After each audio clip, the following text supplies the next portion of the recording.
Welcome to the Attention Deficit Disorder Expert Podcast Series by Attitude Magazine.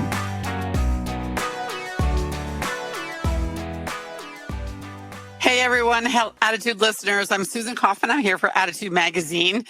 Thank you all so much for joining us this week for our ADHD experts presentation, Building Executive Functioning in Adults with ADHD. This will be podcast episode 359 for our podcast listeners.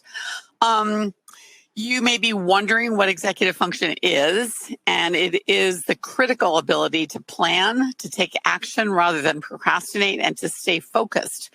Today, we're really pleased to have Dr. Lara Honos-Webb to tell us about the emerging science of attention management and, most importantly, to identify the 6 super skills that help us complete tasks and avoid distractions. Dr. Honos-Webb is a clinical psychologist. She's the author of 26 scholarly articles, as well as numerous books, of which perhaps you may know, The Gift of ADD and The Gift of Adult ADD. Her newest book, 6 Super Skills for Executive Functioning, was published just last year. She is widely featured and quoted in newspapers around the country, such as USA Today, Newsweek, The Wall Street Journal, and many others. For credentials, let me just say that Honos-Webb completed postdoctoral research at UCSF, University of California, San Francisco, and where she's also been an assistant professor. Please check out her website. It's www.addisagift.com. Before I hand over the microphone to Dr. Honos-Webb, just let me say a few housekeeping items.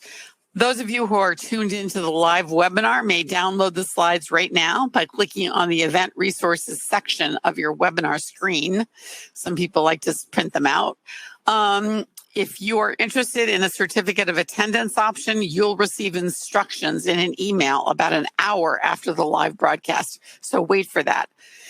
For those of you who are listening to the replay or to the podcast, please visit attitudemag.com and search for podcast number 359 to find these slides and the webinar replay and the certificate of attendance option. So even if you're not a live attendee, those are all available to you by searching podcast 359 on the Attitude website.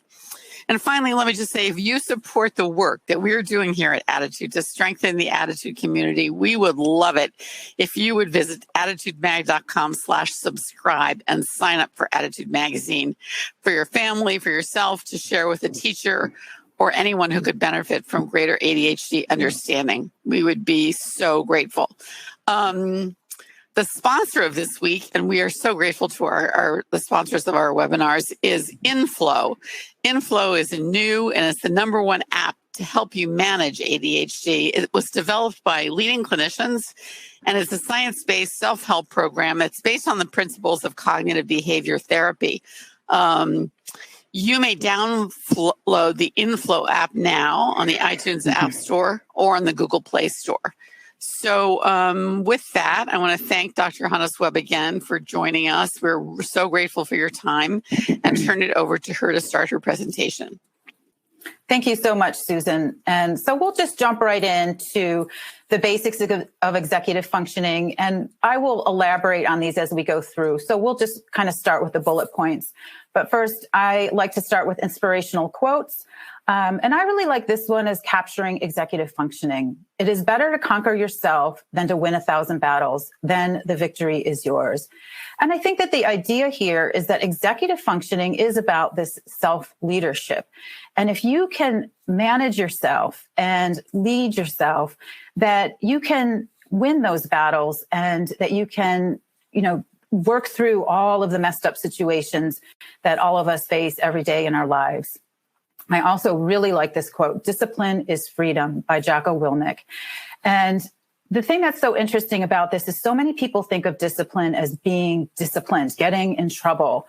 And we certainly tend to think of discipline as not a pleasant thing, but Jocko is a Navy SEAL, and he's really pointing out that the more you master your executive functioning, which we'll sort of say is similar to discipline, that you have the freedom to set your goals and get your goals, to get started, to get your projects behind you, to overcome procrastination. And that's freedom.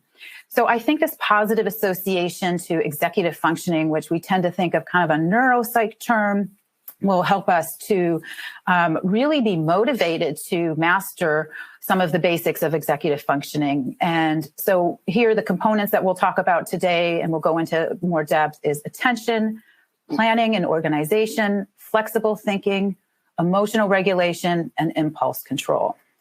So again, I'm going to take it down to what does it really mean? And I really like this word self-leadership. So many of us want to be leaders and play a role in shaping our environments rather than just kind of going along with the flow. And I think that when we think in this positive term, that if we want to be leaders in the world, really the place we have to start is being able to lead ourselves. And this can mean the difference between choosing long-term benefits over immediate gratification, and reflection about our actions. In fact, that would be sort of the opposite of impulsivity. And the integration of the parts of ourselves, our thoughts, our feelings, and our behavior. So, for example, our thoughts might be, I really can't wait to get this project done.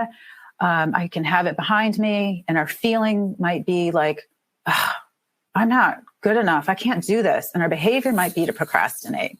So that's the idea of the opposite of executive functioning, and that to really bring in this executive functioning is to integrate those different parts. And you're going to be learning some very specific, sometimes like 2-minute things you can do to begin that integration. Some people might even think of it as good judgment, that you're making choices that will benefit you in the long run. And just another quick tip I'll just throw in here.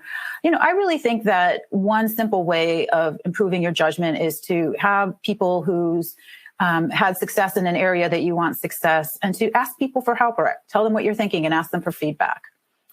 And then really, in principle, executive functioning is about going from goal setting to goal getting. I mean, just think about New Year's Eve. How many people create this long list of things they want, or maybe even just a couple big things? And how long does that last? It tends not to persist past February, it seems like sometimes. So that's really the overall view. And so when I talk about the 6 super skills, I want to say a couple things. That first of all, what I really mean is these are the skills that will help you achieve your own goals. And I just don't want anyone to hear that as, if you try harder, that will somehow cure your ADHD, or that you should try to be normal. And in fact, as we're going to talk about achieving your own goals, if your goal is that you want to sign up for clown school, and, maybe with a long-term goal of going to children's parties and earning a couple extra dollars, on your weekends, that's a fine goal. And still, it's going to take a lot. As fun as that goal might be, it would still take a lot of executive functioning to go from setting that goal to getting that goal. And so I do want to tell you a little bit about where these come from, the 6 super skills. It's not some sort of, like literature review of several books. It's not a, marketing, strategy. It really comes from my work in what I have determined to be some of the most helpful interventions over the last 15 years. At the end of sessions, I like to ask clients, what was the most helpful and what was the least helpful? And the reason I do this is to be responsive to that client. And it's just fascinating that the most helpful thing for one person could be like the most unhelpful thing for someone else. And that's what responsiveness means. But what I did was I came up with what I call the kind of top 38 most helpful interventions. And you can imagine that doesn't quite roll off the tongue, and it's kind of unwieldy. So I really, over the years, distilled them into what I'm talking about today, the 6 super skills. And so I'll list them here. And as we go through, we will be elaborating this. So number 1 is finding gifts. Number 2 is setting goals. Number 3 is chunking. Number 4 is boosting motivation. Number 5 is managing mood. And number 6 is the science of attention management. And so when we talk about gifts, I want to start with the why. And I think that this is a really powerful motivation for finding these gifts, in that depression and anxiety are caused by a stable, over time, negative, internal, global, which means all areas of the self, beliefs about the self. And so in case you're wondering, what that means. So, for example, we can be bad at a lot of things, but when we began to think that it's constant over time, that it defines who we are, and that it affects all the areas of our life, it's basically a recipe for depression and anxiety. So, for example, turns out I'm not a very good cook. And, in fact, one of the things that my kids like to say is nothing's better than mom's cooking. You can hear that two ways. And one of them is pretty negative. But the point that I want to make is that doesn't affect every area of my identity. It's not global. And maybe it's stable, although I do think someday I'll get good at it. But it doesn't define who I am at all. And in fact, one strategy for being more successful in life is to choose certain things in your life to be bad at. And this really comes from Steve Jobs. And he said that if you try to be excellent at everything, you'll be mediocre at everything. And and as you can tell by his products, that he just really wanted to optimize a couple elements of technology and not being excellent at every area of it. And so really this tells us that even having some of our negatives, we can think of as almost strategic, that I only have so much time in the day. And if I try to be good at everything, I'm just going to be mediocre at everything. So, and what we also know, particularly with ADHD and executive dysfunction, is there is this consistent pattern of negative feedback and low expectations that can contribute to these comorbid diagnoses. In fact, even when I work with adults, they often have these memories of being screamed at as kids and a kind of a steady stream of negative feedback. And so what Finding the Gifts does is we began to remedy these things that can lead to depression and anxiety. And in fact, one study found a 77% psychiatric comorbidity with ADHD, including substance use disorders, depression, and eating disorders. So I've written about in my books what I would call 5 gifts of ADHD. And of course, there's a lot more than that, but these are ones that are repeatedly observed and noted. And with creativity, there is experimental research that adults with ADHD are more divergent thinkers than adults without ADHD.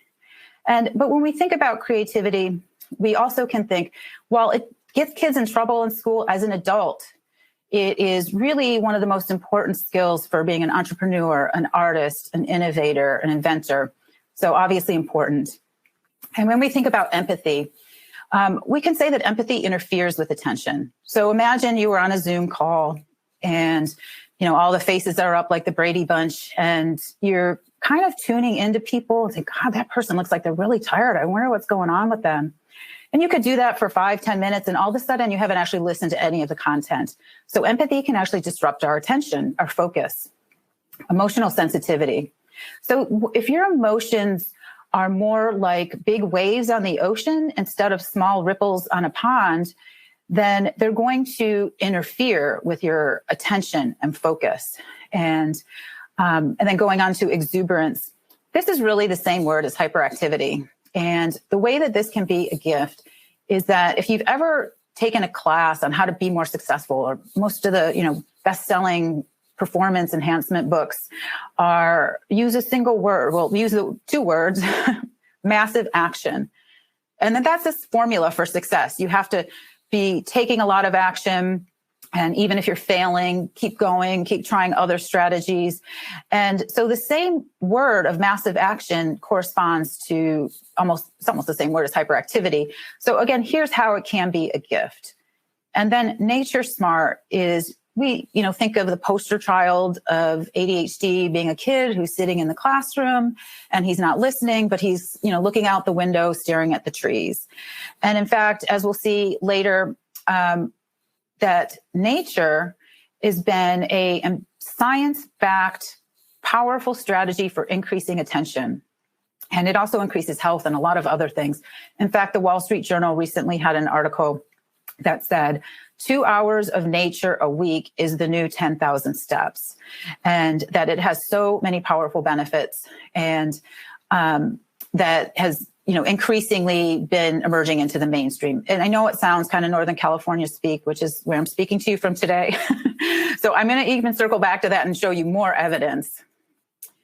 And so how to find these gifts. And we're just going to go through some quick tips here. I want to give you some strategies where you're just taking a few minutes and you're changing the channel. You're shifting your focus. What successes did you have this week? What are the 3 biggest successes in your life? When did you feel most appreciated? And write out 5 interests that you have. And I also just want to pause and know that I do think, as a culture, we have an appreciation deficit disorder. And this is based on my observation that these questions are consistently hard for people to answer. They're not remembering successes that they had. And I'll often have to start asking questions. Well, what about, socially? What about at work? What about with your family? And the one that tends to be the hardest is, when did you feel the most appreciated? People have a really hard time with that. And so I want to note that while these are simple questions, they are sort of like a quiet revolution in how you can begin to, they affect your mood and they affect your motivation. So it's going to affect the real basic components of executive functioning. Some for assessment. So if you want to figure out how can you find these for yourself, and there's plenty of them out there. I'm just going to note 2 because there are, you can find them online and take them yourself. The Clifton Strength Finder is essentially used in corporate settings, although they do have sub for teens. And I think you can take I think the cheapest one you can find online is about $40. And some of the examples of the strengths that they find are empathy, strategic, deliberative, futuristic, communication. And for values and action inventory of strengths, this is online and it's free, and an example of some of the values that they will identify. And there's a lot more than the ones I'm showing here. I just want to give you a flavor for it. Our creativity, bravery, teamwork, and leadership, hope. One thing that's really interesting about this, if you met anyone who had, let's say these qualities, creativity, bravery, teamwork, leadership, hope, you would think that's an amazing person. I bet you they're really successful. But again, if you think about it, how many kids in school got all this negative feedback because really they couldn't focus and pay attention, or they were hyperactive? Those same kids may have been really creative and brave and capable of teamwork and leadership and hope. In fact, one of the things that I hear a lot when you ask, how do ADHD kids become successful adults? One of the most important things that I hear is that it really is they had a lot of problems with memorizing. And as soon as their work becomes about problem solving, or it's conceptual, or they're working on group projects, they tend to actually thrive. So we'll talk a little bit about the importance of setting goals. And this is simply building the executive function of planning. And so I do recommend that you do this in multiple areas of your life, because you're building the planning in these other areas. In fact, for parents, I sometimes recommend that you help your kids, particularly as we're in the summer here, to set goals that don't have to do with school. Because what happens is there's so many control battles that happen between parent and child about school, but you can build this capacity for planning if you have them build relationship goals, health and fitness goals, or bucket list goals. But back to being adults, our school and vocational goals can include something like learning new technologies to be more efficient. And of course, everyone across the planet this last year had to learn how to use video conferencing. And so you can imagine how that's optimized in some ways our life and introduced us to new possibilities. There are so many new technologies out there that can similarly help to make our lives more efficient and more successful. Relationships. You may, as you're coming out of COVID, you may be thinking, I really want to find some friends who have shared interests and a positive focus. Maybe people have gone through this year with a lot of kind of catastrophizing and sharing our, shared trauma, frankly. And you're really thinking that for your mental health, you really want a different focus. I want to have some particular interests, and, finding healthy pleasures can be a really powerful way in the context of social relationships, for being a very legitimate support and treatment for depression and anxiety, if that has, something that has happened to you over the last year. Health and fitness goals, it could be take an exercise class to work out and meet people. Bucket list goals could be plan a weekend at the beach. And so as you set the goals, what's really important is that you write them out. And one study showed that 70% of people who wrote down their goals made progress on those goals. And 35% of people who didn't write out their goals made progress. And write out the purpose of your goal. This is really important in the sense of this is the why. This is where the motivation comes from. So again, let's take that sort of funny idea that your goal is that you want to go to clown school. And the purpose of that goal may be that I want to surround myself with funny people. I want to learn some new skills. I want to maybe be able to make some extra money down the line, spending weekends at kids' birthday parties. And again, this isn't really an easy goal. I mean, you have to learn juggling and makeup arts and performance arts and gymnastics and improv. So you would want to write out one action step. And it could be as simple as going online and finding a local resource for taking some of these classes. One thing that's really important when we want to see how interconnected all of these super skills are is that research shows that setting attainable goals increases happiness and well-being, likely because it gives us a sense of control. So we all can probably figure out happiness being happy, and being successful makes us happy. But really, this research is showing that setting the goal before you've achieved it increases our sense of well-being and happiness.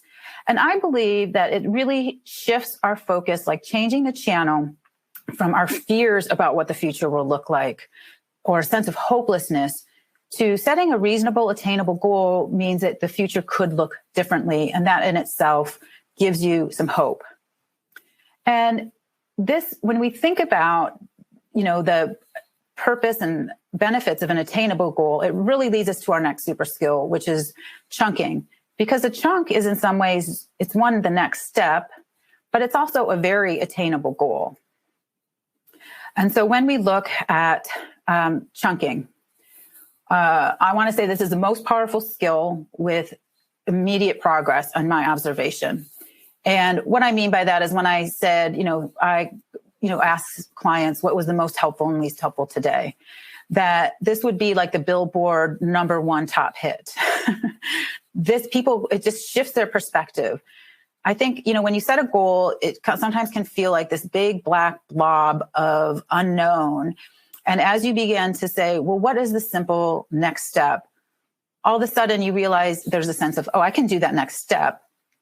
And again, in terms of progress that people make, it's usually, a simple example is, I can never get my car clean. And so if we say, how about this?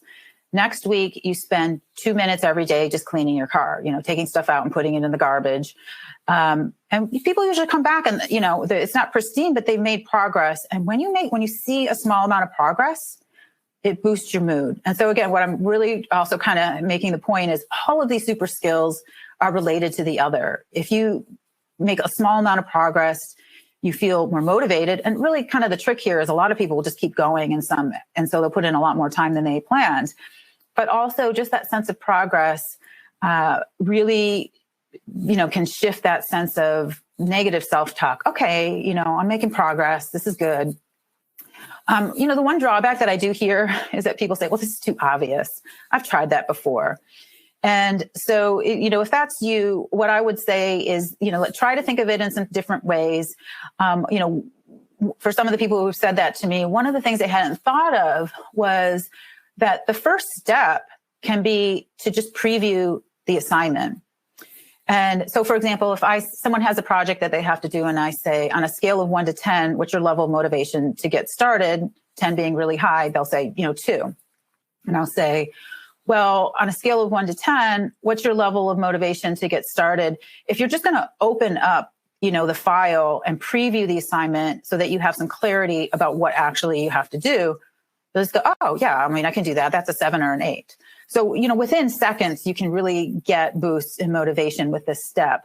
And then the next step after that is once you have a sense of the assignment, you can say, okay, is this actionable? And then you either take an action or you might just put it on your schedule.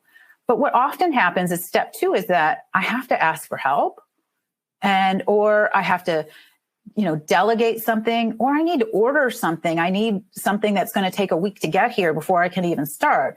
And that's really one of the benefits of previewing, is that it may take you 2 weeks to start. And then all of a sudden you realize you have to ask someone for help and they're on a vacation. So preview is really key. And this really, can be, for people who think that they've done it before, can be a way of kind of realizing the benefits. The other thing that people find really helpful is that if it's something that requires documentation or if it requires writing, is just to do a speech to text brain dump. And that's step 1. And the idea is just get it out there. It doesn't have to be organized. And so what people will find, and it could be something like Google Voice typing or other applications, that as soon as you just kind of talk through, ADHD, of course, one of the symptoms is talk too much. So this can be a good, a good release, is you just kind of talk through what the project involves and you kind of meander around what steps need to be done and who you need to ask for help and who else has to be involved. And then once you get it out there, you've done step 1, chunk 1. And then step 2 is going to be to go through and organize it and then create a plan. So that gives you a sense of, while this is such a small thing and so many people think it's so obvious, but can have powerful impacts. And so what's really important is how we talk to ourselves. And so, this is almost like if you had to take a course of antibiotics, you wouldn't just take one pill and then say, oh, okay, yay, I'm done.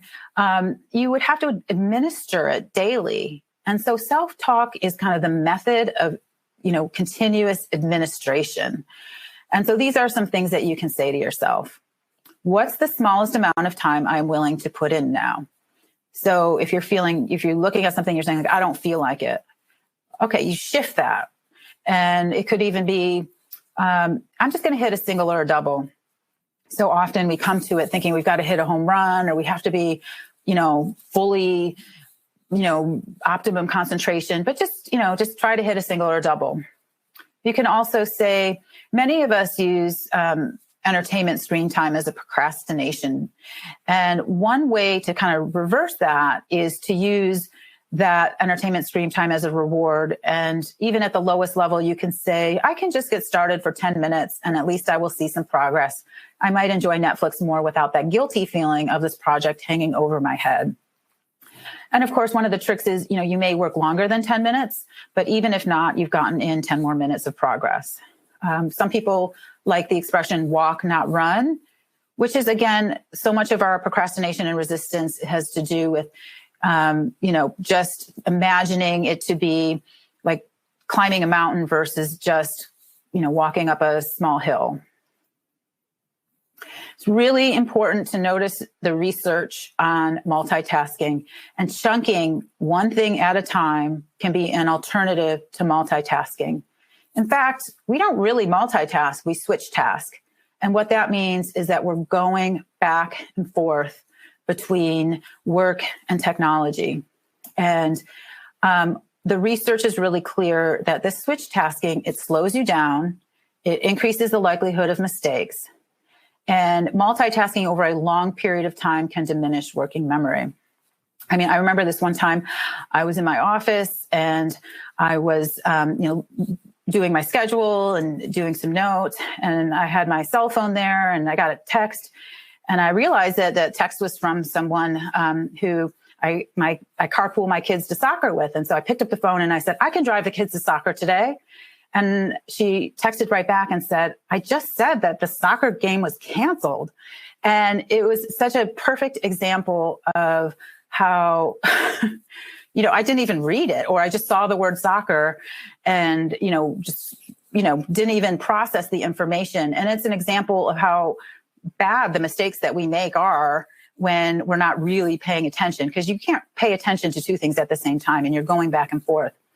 And so one recent literature review showed that in half of all the studies on multitasking, Heavy media multitaskers are significantly underperforming on tasks of working memory and sustained attention, and that none of the studies found any benefits to multitasking. So we're going to talk about boosting motivation, which is one of the super skills. And here I'm going to talk about the treatment approach, motivational interviewing from Miller and Rolnick, but how we can apply that to ourselves. So the big idea here is that you want to develop a discrepancy between procrastinating and taking action. And you almost want to imagine two roads divided, and which path do you take? And if you do follow that path, you can say, okay, if I procrastinate, this is going to be hanging over my head. And then I'm going to have less time to do it. I'm probably more likely to make mistakes. Whereas if I take action, then I'm going to make some progress and I'm going to feel better about myself. And then maybe I'll feel more motivated. Really key here is going to be support self-efficacy. What that means is task-specific confidence. The simplest way to build self-efficacy is to list your past successes. So, for example, so many times when people say, I can't get started on this, and I'll say, well, what are you saying to yourself? And they're saying, I can't do it. And I say, well, when was the last time you had success at this? And sometimes it's kind of like fishing, like, I don't know, I can't really think of any time I had success with this. But as I kind of, pull out more, they've had in the past very, powerful successes in the past. But our mind tends to default to the negatives, particularly if you have a history of getting negative feedback, because of ADHD, executive dysfunction. There's one of the principles is rolling with resistance, where you're not bullying yourself into getting started. Like, what's wrong with you? Why can't you do this? That's not going to be helpful. That's going to decrease your mood and it's going to decrease your motivation. So you can say something like, you know what? It's up to me. I'm the one in charge, where you're kind of not putting this bullying type self-talk to yourself. And self-compassion can be very powerful. And that can just be, instead of saying what's wrong with you, saying, oh, God, this has been such a hard year and I've been so stressed and, but I know that this is going to be hard, but I also know that it will be worth it. And so those are the sorts of things that you can say to yourself that are really going to shift your motivation to get started. And so again, some very specific ways that you can talk to yourself to limit screen time. Because in terms of getting that motivation, the distractions of screen time are really one of the biggest causes of procrastination. So it can come down to, I can do hard things. And then it could be, I will review my goal list as a reminder of how important this is to me and that time is limited. Progress, not perfection. And so I kind of talked about helpful and unhelpful interventions. And if I were to say in terms of self-talk, this is again, like kind of the Billboard #1 chart topper for things that people say to themselves that end up being very, very helpful. Every time I say, I don't feel like it, I postpone goal getting. And this really has to do with putting, the actual consequences of procrastination right there. And how good will I feel when this is done? And this has so much to do with, we think how much we don't want to do what we have to do. And if we could just shift our focus, hop over that and say, but God, it's going to feel really good when I get this done, that increases our motivation. So as we move into the super skill of managing mood, I want you to notice that motivation is going to be closely related to managing mood. These are all connected. Research shows that emotion regulation can be the underlying cause of poor time management. And I'm just going to go through, 3 studies.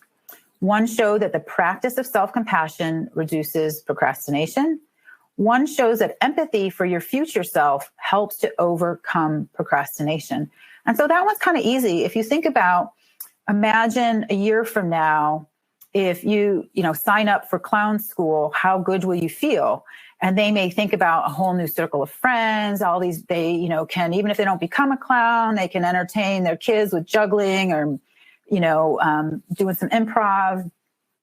And then the third, research shows that happiness leads to success. And so I just want to be clear. Again, we can guess that successful people, that makes them happy. Not always, of course. There's plenty of reasons that people that are successful are not happy. But really that even boosting your mood is going to make you more likely to be successful. And so I'm going to go through, of course, psychotherapy is very helpful for emotional regulation. Of course, medications. But for the purpose of our talk today, I'm going to give you some exercises that take minutes and may be helpful in shifting your mood. So here is just kind of a checklist of emotions that you can go through, and you can do this several times a day. It just takes a few minutes. And so you go through and you say, I feel angry that, I feel sad that, I feel anxious that, I feel guilty that, I feel happy that, I feel grateful that, I feel excited that, and I feel secure that. And so part of the idea here is there is a kind of a method to this madness, is that for the negative emotions, there is kind of a principle in psychotherapy that you have to feel it to heal it. So we're not talking about repressive coping. Being in a positive mood is not repressive coping. You really need to feel it to heal it. But you need to be able to have the resources to comfort and soothe yourself. And so you can change the channel by remembering the times that you were happy, remembering what you're grateful for, things you're excited about in the future, and things that make you feel secure. And so this is really kind of almost giving you a dial, or maybe, like a clicker to change the channel. If you were watching cable TV and you got to the golf channel and you don't really like golf and you just found yourself sitting there watching it for 15 minutes, you could just change the channel. And I want you to think that could be a metaphor for our emotional regulation.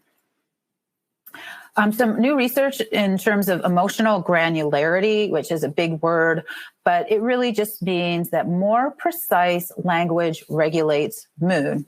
And so again, I'm just going to give you something that takes a few minutes to do. If you're feeling sad, you could go online, go to the Merriam-Webster dictionary and put in synonyms for sad.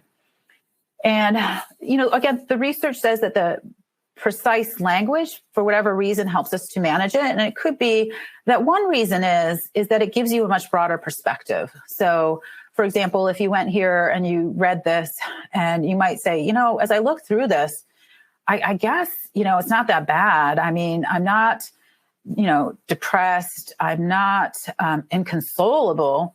I'm just feeling a little bit blue. And it can really give you a different perspective. That may be one of the mechanisms by which this works, but this is a research-supported strategy for becoming more effective at managing your emotions. So a simpler way of saying it is you can turn the channel.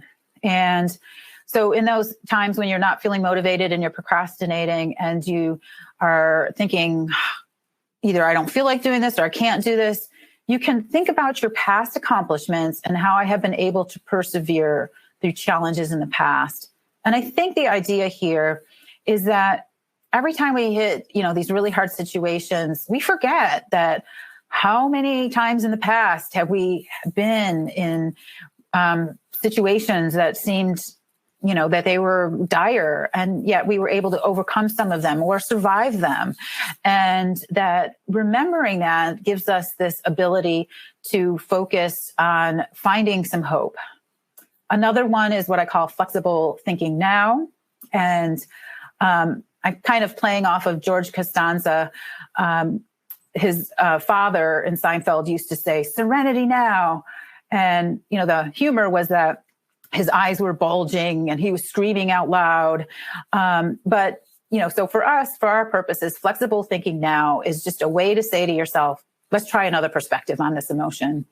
And it could be, if someone was observing you, how would they see your situation?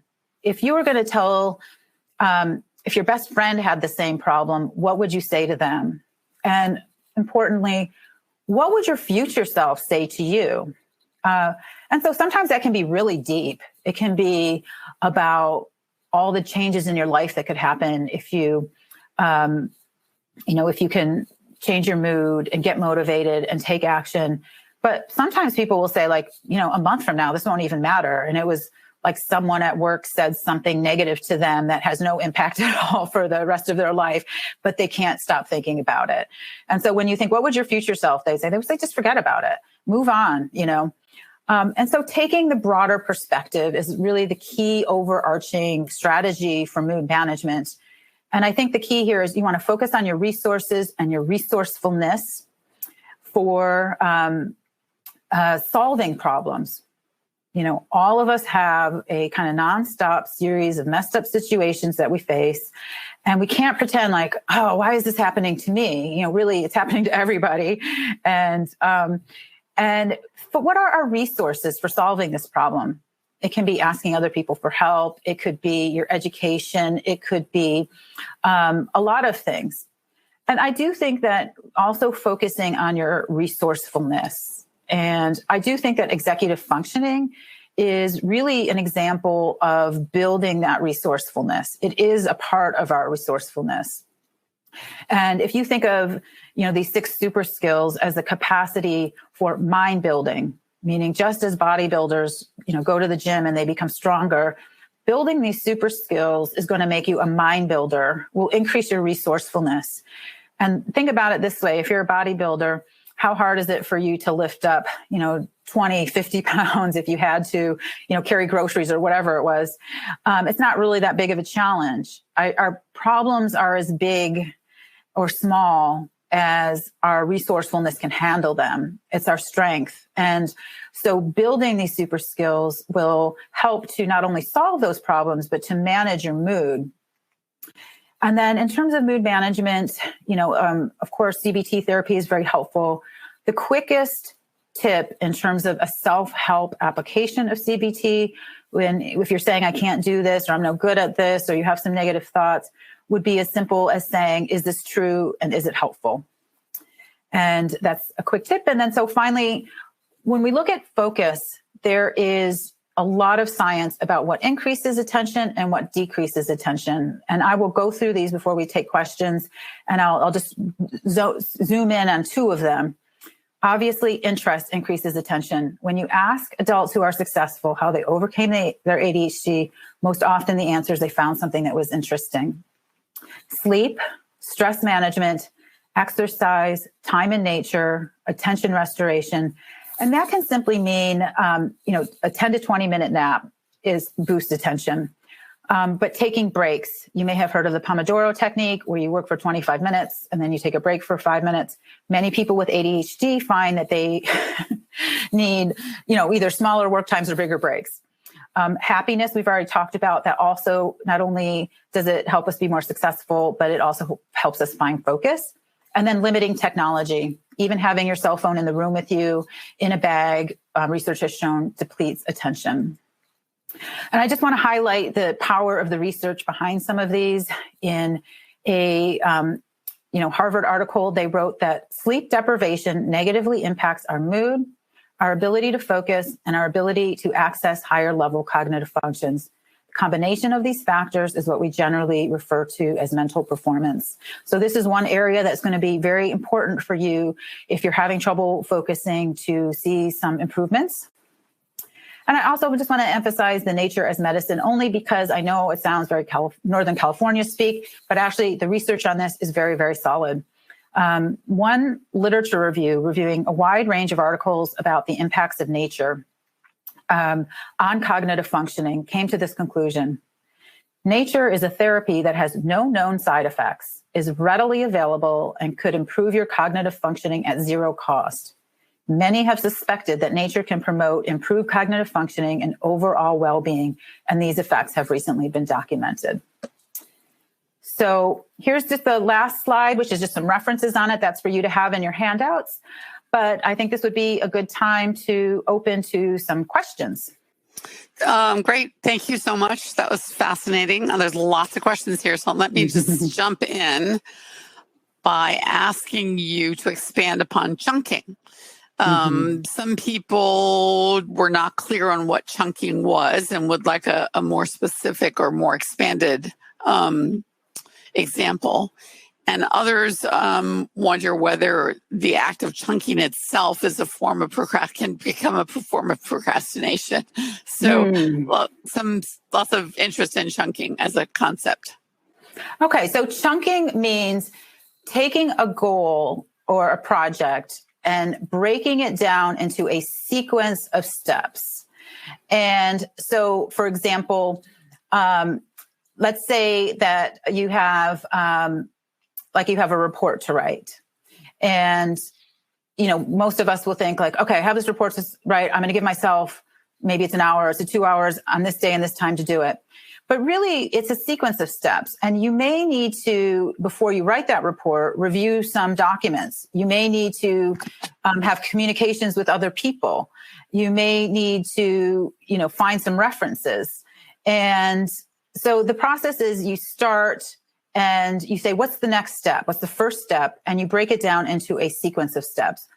And the way that helps with procrastination is that your goal then becomes just taking the next step. And people's level of motivation becomes much higher when they see that there is really, they don't have to do the whole thing in one time, and that they may actually need to take some steps before they can actually solve the problem or get the final product. And so, so for example, if you had to, on a Zoom talk, you had to, present a summary of the work that you've done in the past week, then you may say, okay, well, I'll do that at the last minute. It may be that you have to open up your calendar and review what you did. You may not remember. It may be that you have to get clarity about, who else was involved so you can give people credit. You may have to also have some kind of recommendation to offer, and then you have to get clear about that. And so much of procrastination comes from knowing that there's a lot of things you have to do, but not being clear about what the specific steps are and what the sequence of those steps are. Okay, that's great.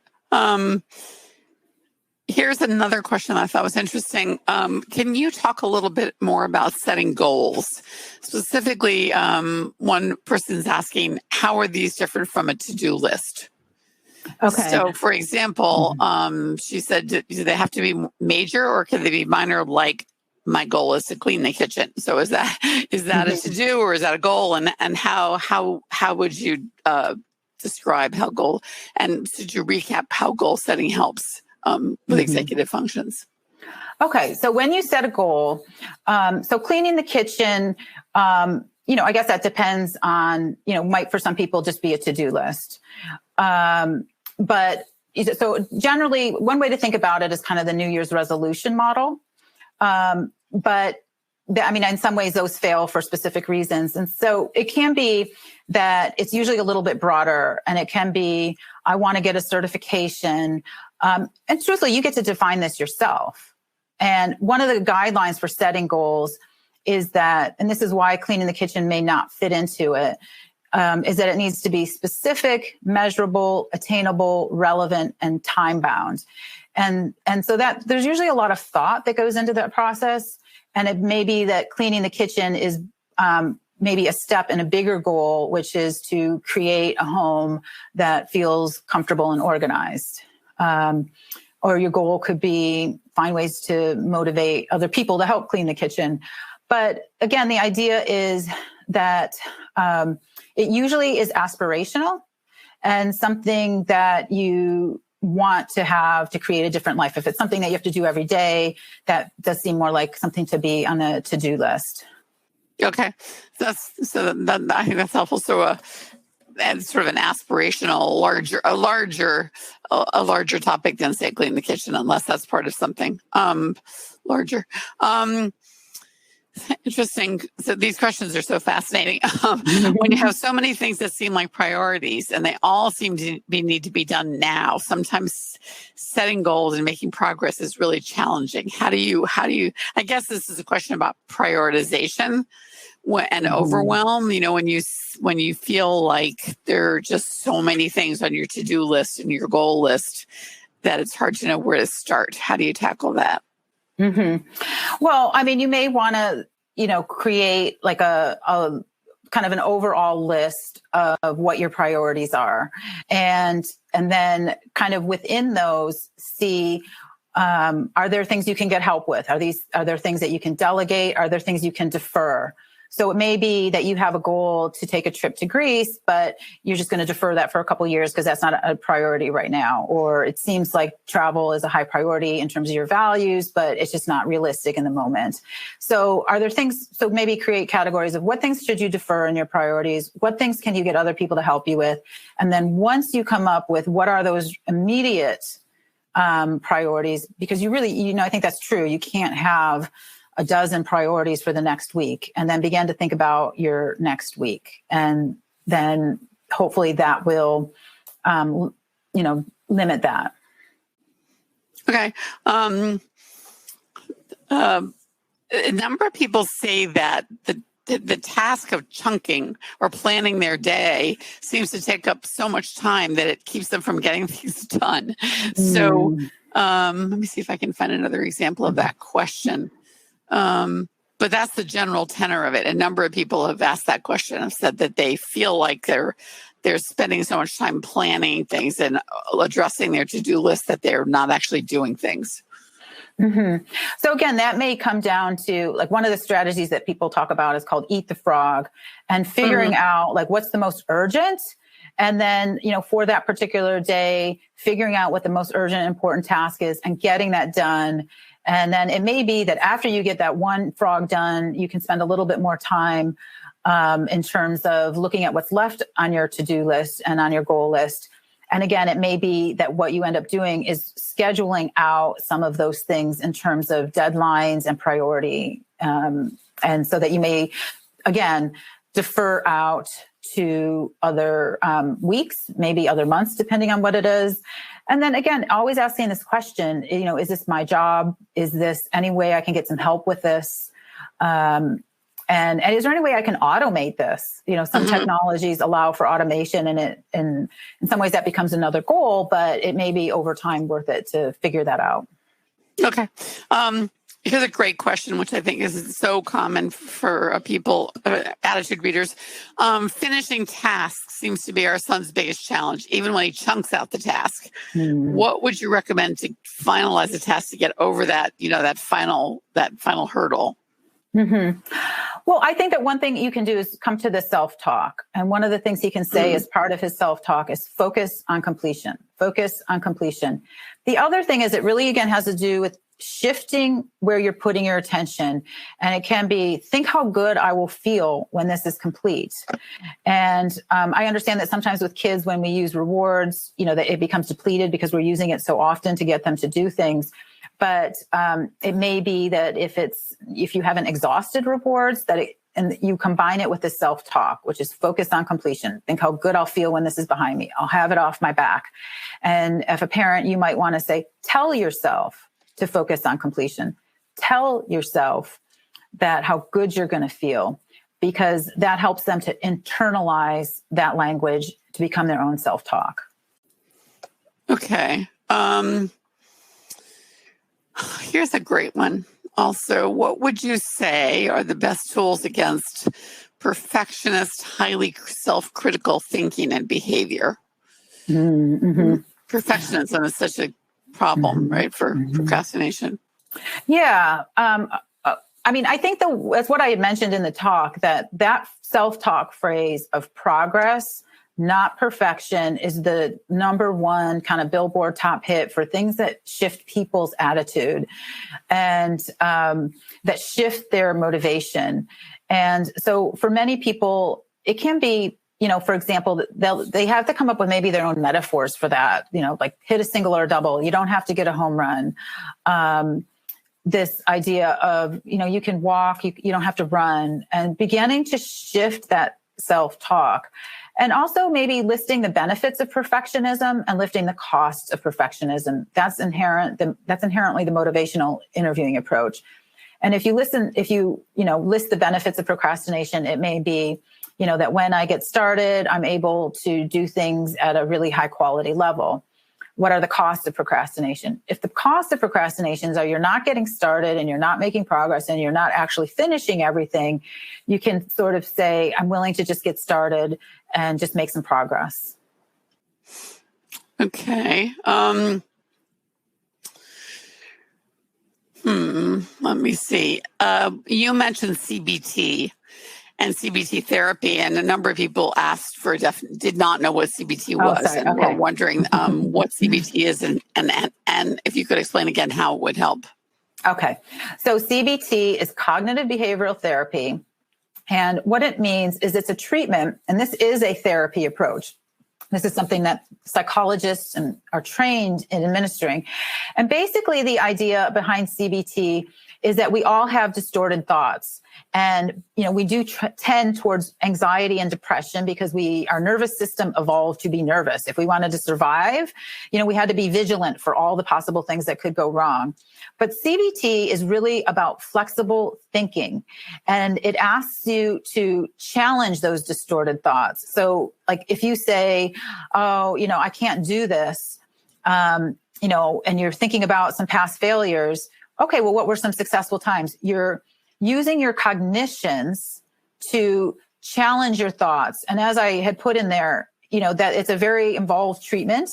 But a simple way you can give yourself some of the benefits is to say, is what I'm thinking true? Because a lot of times, when you say I can't do it, it's not, you can find reasons where you've had past successes. And is it helpful? When you say I can't do it, it's not helpful. You're really decreasing your motivation. So those two questions just kind of are like the shortest description of what CBT is, frankly. And it's about that our cognitive processes are often distorted, and that we can challenge those distortions by magnifying the positives and minimizing the negatives. And in depression and anxiety, we're magnifying the negatives and minimizing the positives. Okay. I just wanted to tell the listeners that several people have suggested an app called Ultra.works like cycles, which is really helpful for chunking, apparently. So just want to pass that on, ultra.work/cycles. And in terms of apps and bullet journals and planners, Dr. Honos-Webb, do you have any suggestions in terms of, have you seen any, do you recommend any tools or apps that you think, or that you've seen be helpful? Sure. There's so many of them, and I actually find, again, that some people love some of them and some people hate some of them.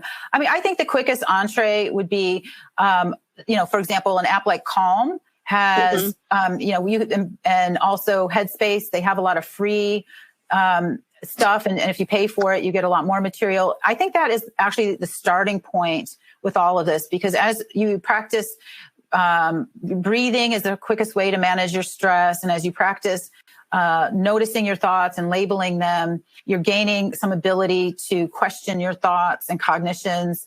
And, on Netflix right now, Headspace has a animated video about how to meditate. I think those are the simplest, easiest entrees into beginning to the starting point of executive functioning. But sure, there's lots of journals out there that are helpful. And, I just see what I see in my clients is some people hate some and love some. And it's really, I can't, predict which one will work for you. Yeah, that's so true, isn't it? Each person's, one person's great tool is another person's anathema. I can't thank you enough. This is filled with fascinating information. We really appreciate the amount of time that you gave to us and to all of our listeners. And listeners, please sign up for Attitude webinars, attitude.com, mag.com/webinars. Just be sure you don't miss our future webinars or articles that might be on whatever topic you choose to sign up for, or any important research updates. So with that, let me thank all of you and wish you a happy day for the rest of the day. Thanks, everyone. For more Attitude podcasts and information on living well with attention deficit, visit attitudemag.com. That's ADDITUDEMAG.com. That's ADDITUDEMAG.com. That's ADDITUDEMAG.com.